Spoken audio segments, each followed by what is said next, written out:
Hello, it's your old pal Sam here with another episode of One More Time with Sam Bashor. That's me. And hey, you can see my face. How's it going? I didn't do my hair, because I'm gross. But hey, I've been trying to find some sets to be able to shoot a video version of this show for some time, and I haven't been a fan of the footage so far. Not because of the set so much, it's because I've been taking a lot of notes while we've been revisiting these shows, and I don't like that I'm looking down a lot, so now I'm going to be looking over here, as if I was watching the thing that we're talking about throughout the episode, which I'm not. I'm not at all. But thank you so much for joining me. If you're joining me for the first time, this is the show where Sam, that's me, I'm going to dive back into the shows and movies that have both helped and hurt me. From the Smallvilles to the Inhumans, from the Shrek 2s to the Shrek 3s, I've got you covered. Now this episode's going to be a thumbs up episode, aka I'm talking about something that I love. I'm diving back into Avatar: The Last Airbender, and this episode is going to be dedicated to Chapter 5, The King of Omashu, and Chapter 6, Imprisoned, aka the first real displays of earthbending. So cool! That would be amazing if you did that in live action, right? There's no way it could look dumb. Like, there's some pebbles floating around and a bunch of walls popping up. It could have been so cool. And we'll get into that in just a little bit. Also, I'm not going to be talking about the movie. I might talk about the movie when we finish the first season of this show, because that makes sense. The first movie, the only movie, was trying to sum up an entire first season, which went great. It went super duper well. Also, next week, I am going to be diving into my first movie, and this will be a thumbs down episode. I'm going to be interviewing DJ Wooldridge, co-host with me for Only Stupid Answers, and we're going to be talking about Transformers 5, The Last Night. It was, I was going to try to do it this week, but it was more of a chore to get through than I expected. And if you guys are a fan of the cars going by, let's get some thumbs up in the chat. I'm getting off track here. Before we dive into the review, I have some business I want to get to really quick. This show is now available on Apple Podcasts. Oh, thank God. It took so much longer. Apparently, there was a hiccup in the back end when it came to distributing the podcast to all the platforms. We were on Google Podcasts and Spotify basically immediately, but now you can go to Apple Podcasts. You can rate and review, which helps this show get up in the charts, in the TV and movie charts. I think it's just the TV charts, which is fine. Totally okay with that. And that way more people can see it. And I also appreciate when you guys write reviews. They always make me feel good. I actually wanted to read one really quick. I have one here from the gang Fabian. I'm here for the baby sky bison. Keep me coming, Sam. Keep them coming, Sam, is what they meant. Boy, howdy, I'm stoked for this series. Yeah, I'm excited. You're excited too, and I appreciate the review. So if you guys want to do that, it will really help me out and put a smile on my face. But anyways, let's hop into Book 1, Water, Chapter 5, The King of Omashu. Quickie synopsis. Aang takes Katara and Sokka to the earthbender city of Omashu. The kids cause damage and are brought before the crazy old king, who seems to enjoy messing with the kids' heads. King Bumi rules. He rules. I'm so glad we're learning more about Aang's past and how he still is kind of a dick. like everything he did in the first half of this episode, he deserved to be punished just like a little bit. I mean, he rode essentially like a tractor trailer over the roofs of people's houses and destroyed property for fun. Maybe I'm just getting older, maybe I'm just starting to side with the adults more than with the kids. Boo, that's boring. And that's plain. You're welcome. But once again, let's give it up for the beautiful design of Omashu. I mean, could you imagine how poppin' your thighs would be if you were walking up and down those steps every day? There's maybe a chance you could get in one of those sleds like Aang and the gang do. But that made it seem like they came up with that idea 100 years ago. Then no one did it, and now they're doing it. I know we'll see like trolleys later on in earthbender cities, like in Ba Sing Se. I think they have a couple of those that are like powered by earthbending. But I'm going to be walking those steps. But dang, I just want to say that the idea of these sleds being like a mail delivery system or like an Amazon drone-like delivery system is just another way that these show creators rule, right? Like they're taking a concept of earthbending and they're applying it to everyday life. How could it improve people's lives? How could it make people's lives harder? And in this sense, we see that it makes people's lives better overall. Unless you have the Avatar being who he is, which is kind of a dick. He is a messiah. I get it, but still. Also worth asking, are they still going to do that Amazon drone delivery stuff? Like, is that for real? Like, are we Gonna start seeing more drones being deployed to deliver, like, the dumb t-shirt I bought at 11 p.m. one night. Because, like, I was, like, never super opposed to it. And, like, sure, maybe I considered using one of those little gun things where you, like, track the drone down to the ground. That way you could take the packages. Like, I'm not saying I ever would do that.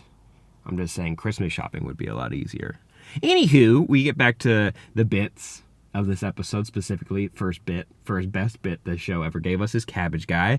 And first instance, we see him trying to sell spoiled cabbages. He gets his property destroyed, and his response, totally normal, is to try to behead children. Which was cool of him to do that, to give that idea to the king. Maybe he deserves what's coming to him over the next couple of years. Good and bad. But hey, Boomy looks great. I love his design, his entire 100-plus-year-old kid attitude thing. I'm a big fan of that. I'm also excited to see when he starts to kick some ass. Yeah, he's a kooky dude, and he's probably fought a lot of people. And also, his attitude leads me to believe that maybe he's killed somebody, and maybe it was for fun. He seems like someone who would hunt someone for sport. As a joke, he'd say. It wouldn't be one, but he would try to make it sound like it was a joke. We'll get more into that as he starts pulling off pranks, like the creeping crystals on Katara and Sokka, which, by the way, if we find out are rock candy, like, what kid wouldn't want to get one of those so that you could have endless candy grown on your arm? Like, when does it stop? Like, could it just keep growing over and over again? That way you're eating rock candy? Some stuff I was thinking about. Also, if you wanted to be like a fashion designer and if you happen to be an earthbender, you could use the creeping crystal to make like outfits for yourself or armor, or like it would be like endless bullets if you wanted to have ammunition. Just some ideas that came to my head when I saw those. But outside of the creeping crystals, these challenges suck, right? Like they're pretty rough. Boomy knows the Avatar can handle it, especially since it's Aang and it's his friend. I don't know, I'm not a prank guy. I don't get prank channels on YouTube. I've never been good at doing pranks. They scare me. And honestly, like, if my friend tried to impale me on some stalagmites, or try to get me mauled by, like, a giant goat gorilla, gotta say it right, I'd be pissed, is what I'm saying. But I've got a question for you. How do you think Boomy got so shredded in his old age? Because, like, I would like to look like that now, not when I'm 112, or I would like to start prepping now, so by the time I'm 112 and I'm alive and walking and ruling a city, that I could still do, like, push-ups and stuff, and I could still kick some butt. Just putting it out there. I've been trying to lift boulders, but I just keep hurting my back and wanting to take naps and eat French fries. Oh. What's your guys' favorite French fry? From what place? That's what I'm asking. Not like crinkle cut or fat or skinny fries. I want to know who makes the best French fries. Let me know in the comments or in a review. But anyways, back to the episode. I do want to say that I like Boomy's creativity when it comes to his bending. Like, he's just ripping chunks out of the wall. He's preemptively lifting boulders above his head. And when he does that little dive through the floor to get up to the second floor, so he dives down into a basement, hooks a left, and then goes back up into the second floor.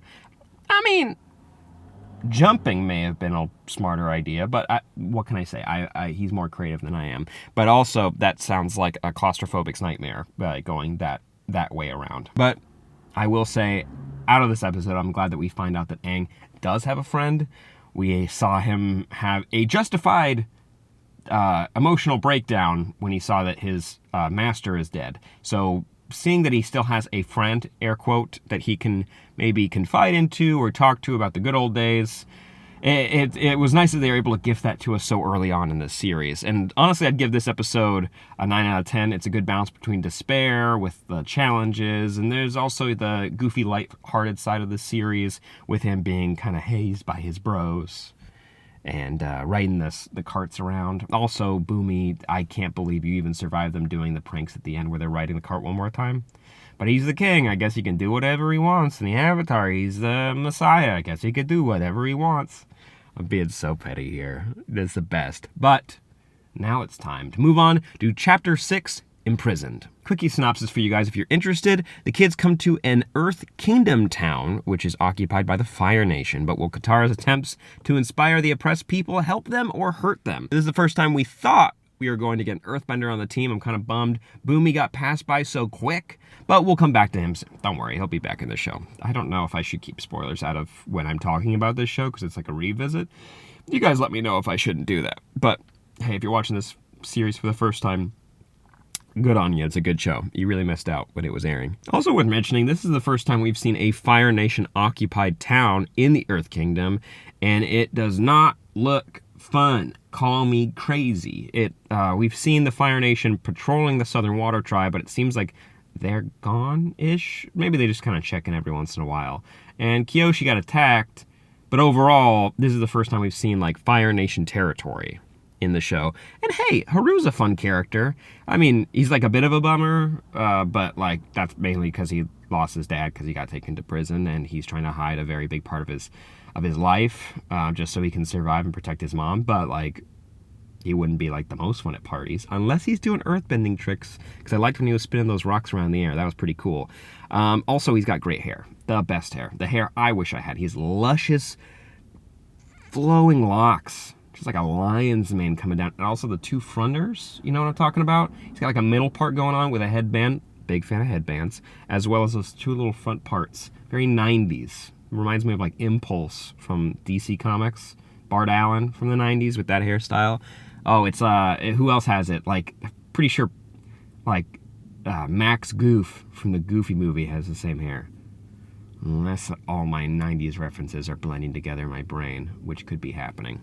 Anywho, should we watch those movies? I'm getting off track. Let's get back to the high art. Avatar: The Last Airbender. Sorry, I can't let this go. I have a widow's peak, so my hairline kind of looks like a beak, so I can't really do the middle part. Anyways, back to the show.